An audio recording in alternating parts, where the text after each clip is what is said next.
You are the King. I worship you today. Hallelujah. Alléluia, alléluia. Shalom, Dieu vous bénisse. Bien-aimés, enfants de Dieu, princesses et princesses de Dieu, élus de Dieu, que l'Éternel Dieu vous bénisse en ce jour béni. Voilà. Voici la première de mes chaînes YouTube sur laquelle désormais je vais pouvoir vous entretenir. Nous allons tous ensemble partager la parole de Dieu. Et je crois par la foi que nous serons très bénis tous ensemble. Voilà, je voudrais surtout au travers de cette chaîne encourager beaucoup de femmes. Voilà, beaucoup de femmes. Et j'ai l'habitude de dire, c'est celle qui a souffert, qui sait qui souffre. C'est celle qui est passée par là, qui peut comprendre la douleur de l'autre. Mais je voudrais surtout au travers de cette chaîne et sensibiliser, encourager, bénir, certainement libérer des paroles de bénédiction, de délivrance, pour fortifier surtout beaucoup de femmes. Bien sûr, pour des hommes aussi qui vont écouter cette vidéo, qui vont aller sur ma page. Donc voilà, déjà avant de commencer toute autre chose, voilà un peu le nom de ma chaîne. Et c'était écrit, vous allez sur ma page Prophétesse Sarah, Maman Yaya Sarah, et vous cliquez sur le lien. Vous cliquez sur le lien Turban Royal et automatiquement cela vous emmène sur ma page. Mais aujourd'hui, je voudrais tout simplement vous entretenir sur un petit verset qui m'a beaucoup fait du bien dans mes déserts les plus arides. Alléluia. Dans mes déserts les plus arides. Et je voudrais encourager un enfant de Dieu qui certainement est en train de passer par là. Je voudrais t'encourager à ne pas abandonner. Voilà. À ne pas abandonner. Et j'ai intitulé mon message, le thème de mon message aujourd'hui. Je vais être très bref parce que comme c'est la première fois que je suis en train d'ouvrir cette chaîne, le thème de mon message est la poussière dans nos puits. Alléluia. La poussière dans nos puits. Je voudrais ce matin, enfin il est matin ici, je voudrais ce matin encourager un enfant de Dieu, une enfant de Dieu, un fils de Dieu, une fille de Dieu, de ne pas se décourager, quand bien même que nos ennemis mettent de la poussière dans nos puits. Alléluia. Quand bien même que nous sommes au défi, quand bien même que nous sommes challengés, quand bien même que nous sommes confrontés à des montagnes qui, parfois spirituellement et physiquement, nous ne pouvons déplacer. Je voudrais encourager une servante de Dieu, un béni de Dieu, un enfant de Dieu, que Dieu a aimé de manière inconditionnelle, à ne pas se décourager, quelles que soient les difficultés au-devant de nous. C'est pourquoi j'ai institué mon thème, la poussière dans nos puits. Oui, pourquoi la poussière dans nos puits? Je vais rentrer dans mon test tout à l'heure. Mais la poussière dans nos puits, parce que quand Dieu décide de nous bénir, quand Dieu décide même de nous appeler, quand Dieu décide même de nous faire du bien, enfant de Dieu, je voudrais t'exhorter à ne pas oublier que l'ennemi sera toujours à la porte de ta bénédiction. Les challenges seront toujours là. Les échecs seront toujours là. L'esprit malin sera toujours là pour mettre de la poussière dans ton puits. Alléluia. Et je voudrais t'emmener dans le livre de Genèse, chapitre 26, à partir du verset 12 au verset 23. Alléluia. Il est un peu long, mais tu vas le comprendre tout à l'heure. Alléluia. Alors si tu es avec moi, je prie que tu prennes ta Bible et tous ensemble on va le lire. Comme je disais tout à l'heure, il est un peu long. La Bible nous dit que Isaac sema dans ce pays et il recueillit cette année le centuple, car l'Éternel, le Dieu, l'Éternel le bénit. Cet homme devint riche et Allah s'enrichissant de plus en plus jusqu'à ce qu'il devienne fort et riche. Il avait des troupeaux de menus bétail et des troupeaux de gros bétail. Et un grand nombre de serviteurs aussi. Des Philistins lui portaient envie. Tous les puits qu'il avait creusés, les serviteurs de son père, du temps d'Abraham, son père, les Philistins le comblaient et les remplit de poussière. Alléluia. Verset 16. Et Abimelech dit à Isaac, va-t'en de chez nous, car tu es plus puissant que nous. Isaac partit de là et campa dans la vallée de Guérar, où il s'établit.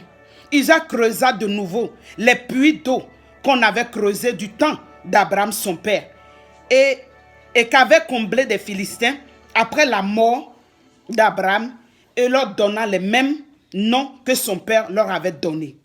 Les serviteurs d'Isaac creusaient encore dans la vallée et y trouvaient un puits d'eau vive.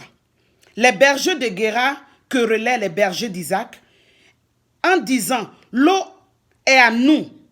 Et il donna au puits le nom de Sec, parce qu'ils s'étaient disputés avec lui. Les serviteurs creusaient un autre puits, au sujet duquel on chercha aussi une querelle. Et il l'appela Sitna. Verset 22. Il se transporta de là et creusa un autre puits, puis lequel on ne chercha pas querelle. Il l'appela Rehoboth, car, dit-il, l'Éternel nous a maintenant mis au large et nous prospérerons dans le pays. Alléluia. Alléluia. Voyez un peu dans ce texte, mais je voudrais personnellement parler à une catégorie de personnes, à une catégorie de femmes. Alléluia. Parce que j'ai remarqué que entre nous les femmes, la majorité des femmes ont tendance à facilement se décourager. Alléluia. Ont tendance à facilement abandonner. Ont tendance à facilement, je dirais même, excusez-moi de l'expression, mais en anglais, give up. La Bible nous parle ici d'Isaac, le fils d'Abraham, le fils de la promesse. Vous et moi sommes d'accord que quand quand Abraham a mis Isaac au monde, tous savons que était l'enfant de la promesse. Donc l'enfant de la promesse, ce qui signifie qu'il était déjà dans l'alliance de son père.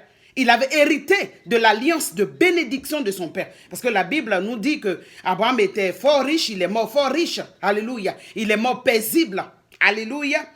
Et regardez avec moi, la Bible dit qu'à un moment donné, non seulement il était riche dans le pays où il séjournait, mais vu qu'il était tellement riche, ses ennemis ont vu, je parle d'Isaac, ses ennemis ont vu qu'il était riche. Et ça commençait franchement à les déstabiliser. Ça commençait franchement à les troubler. Parce qu'ils n'étaient pas pour que Isaac soit plus riche qu'eux et qu'Isaac prospère. Parce que la Bible dit qu'il devenait, au fur et à mesure, il devenait fort riche. Et donc, ça ne les plaisait pas. Alors, qu'est-ce qu'ils ont fait? Ils l'ont chassé. Ils l'ont dit non, il faut que tu quittes dans ce pays-là. Parce que tu es en train de nous dépasser dans nos richesses. Non seulement tu nous as trouvés, mais tu es en train de nous dépasser. Je suis en train de parler à une femme ce soir que avant même que tu grandisses, avant même que tu ne sois vu du monde, avant même que tu ne sois certainement repéré parmi ta génération, Dieu t'avait déjà béni. Certainement par rapport à l'alliance dans laquelle tu es sorti, par rapport à l'alliance dans laquelle tu es né, la maison dans laquelle tu es sorti, Dieu t'avait déjà béni, il t'avait déjà établi. Et crois-moi, vu que tu étais déjà béni dans ton enfance ou même quand tu as commencé à grandir, je suis sûr même que ceux qui avaient déjà vu ton étoile avaient déjà commencé à te combattre.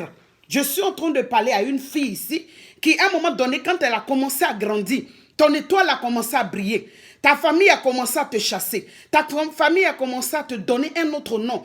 Tes parents ont commencé à t'indexer, à t'emmener dans des condamnations, dans des jugements, dans des situations que tu ne comprenais pas. Tout simplement parce qu'ils avaient repéré déjà ton étoile.